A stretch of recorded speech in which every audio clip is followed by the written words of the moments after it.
Mainit na balita at pinag-uusapan pa rin ngayon mga kapatid itong latest video na inilabas ng North Korea kung saan ay ipinagmalaki niya at ipinakita sa buong mundo ang kakayanan ng kanilang bagong intercontinental ballistic missile na ang pangalan nito mga kapatid ay Hwasong-19. Ito nakalagay Install fear among US, South Korea and Japan as the solid fuel missile reach a maximum altitude of 7,687 kilometers, Sabing ganon mga kapatid. At eto mga kapatid, ang missile na to ay kaya daw burahin ang Amerika. Ayan nakalagay sa title mga kapatid, North Korea releases video of missile that can wipe out US mga tol. Talagang matinding babala mga kapatid, matinding banta itong pinapakita ng North Korea na bago nilang intercontinental ballistic missile mga kapatid. Sabi rito, as per the state media KCNA, this means if the missile fired horizontally can reach mainland America mga tol, with ease. Post the missile launch, US slammed DPRK and caution it to see such destabilizing action mga tol. Grabe Iba talaga mga tol ang nagagawa ng ewan ba natin, may sayad na ata to mga tol Pero ito, panoorin natin to mula rito sa Times of India. Itong balitang to, pagyan natin to ng reaction video mga tol. Tatandaan natin mga kapatid lahat ng mga nangyayari ngayon dito sa ating daigdig ay posibleng madamay tayo.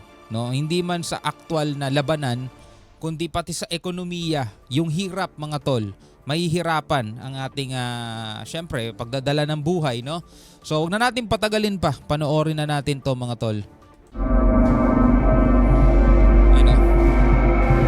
Eto, siniwalat na ni Kim Jong-un ang detalye ng kanyang ICBM test launch.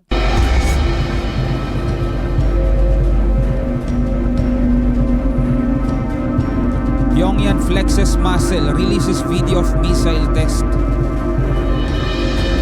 Papakita siya ng lakas mga tol.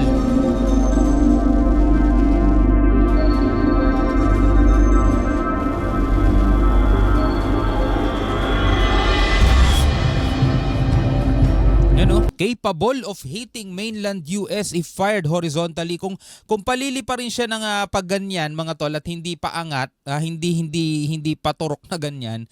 Kung palili pa rin siya ng horizontally mga tol, 'di ba? Kayang-kaya niya talagang patamaan mga tol ang mainland US, Which is, alam naman natin mga tol, kapag ginawa nila yan, talagang nagdeklara na sila, automatic, nagdeklara na agad sila ng gera. Na kapag nangyari yan mga tol, sa tingin nyo ba hindi babawi ang US?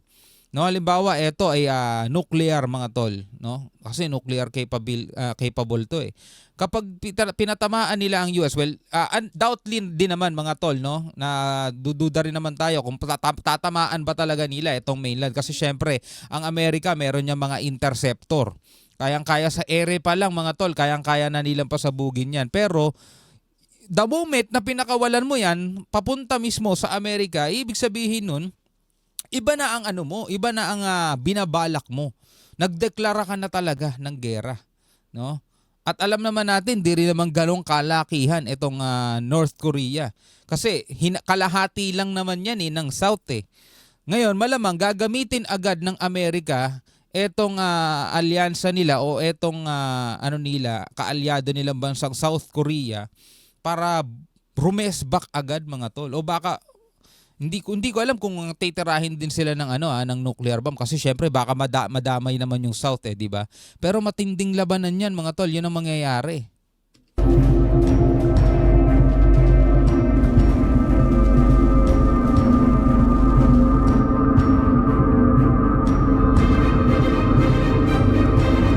Pyongyang flaunts its new solid fuel intercontinental ballistic missile Hwasong-19.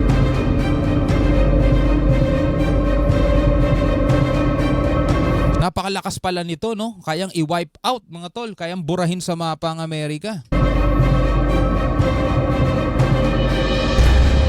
State media, KCNA released video of Hwasong 19 calling it world's strongest strategic missile, mga tol. No? Pinakamalakas sa buong mundo, sabing ganun.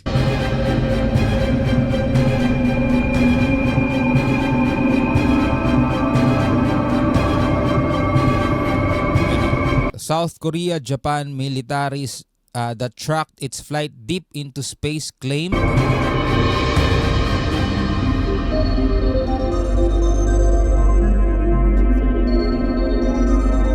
that Hwasong 19 flew higher than any previous North Korean missile.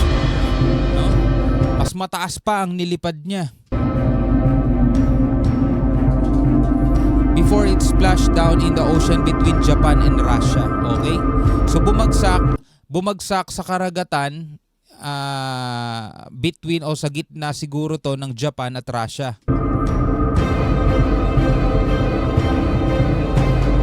The new type ICBM proved before the world that the hegemonic position we have secured in the development and manufacture of nuclear delivery means of the same kind is absolutely irreversible.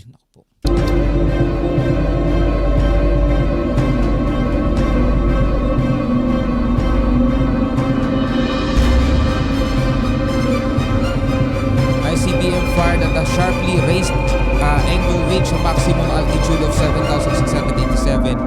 Ang taas nung nilipad. Ano? Kayang-kayang abutin, mga tol, yung Amerika, mararating niya. And can allow Pyongyang to strike anywhere in the mainland America. So ito'y isang matinding threat din, mga tol, no, para sa US. No, kasi sabi, and can allow Pyongyang to strike anywhere, kahit saan, mga tol, in the mainland America. Hindi natin alam, mga tol, kung paano mag-isip tong North, di ba? Ibang klase mag-isip tong mga to. Hwasong 19 launched came days before Tuesday US presidential election. Maraming banta, mga tol, maraming ultimatum bago itong US presidential election itong November 5. No, birthday ko pa yan, mga tol. Birthday ko yan, November 5.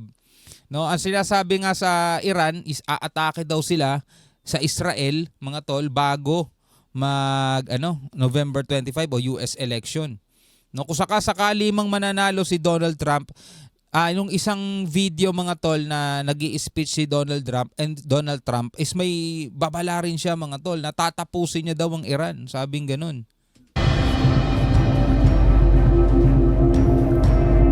Launch through swift condemnation from US and its allies in South Korea, Japan, saka sa iba pang mga parte ng mundo. Post the test, South Korea imposed sanctions on 11 DPRK nationals and 4 entities. Nagpataw sila ng sanction.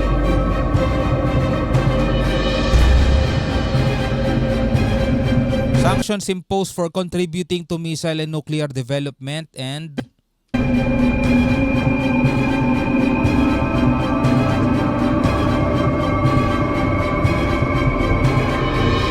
channeling illegal foreign funds back to the country, claims South Korea. So binigyan nila ng sanctions.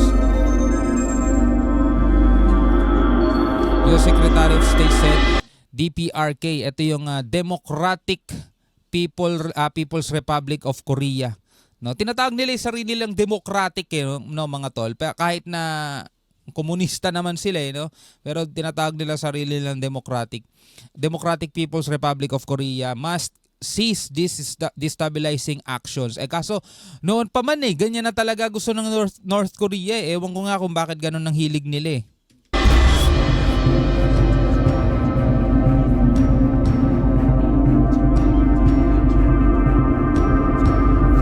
US, however, said it sees no sign of Russian involvement in missile yet. So wala pa daw parang ebidensya siguro, no, na involved ang Russia rito. Kasi kumakalat din mga tol yung mga report o mga balita na ito daw ay galing sa Russia kapalit ng pagpapadala ni Kim Jong-un ng 10,000 mga sundalo sa Russia para magsuot ng Russian uniform, ng Russian Army uniform at makipaglaban sa Ukraine. Ito daw yung kapalit. We condemn it in the strongest terms. The latest launch of many and other provocative actions that it's taken. Flagrant violations all of multiple UN Security Council resolutions.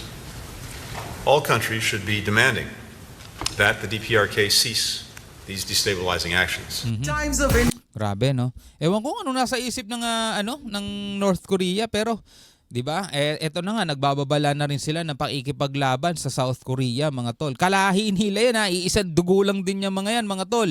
Isang bansa lang yan, hinati lang sa dalawa, kaya nagkaroon ng North and South eh. Pero kung tutuusin, mga tol, isa lang yan.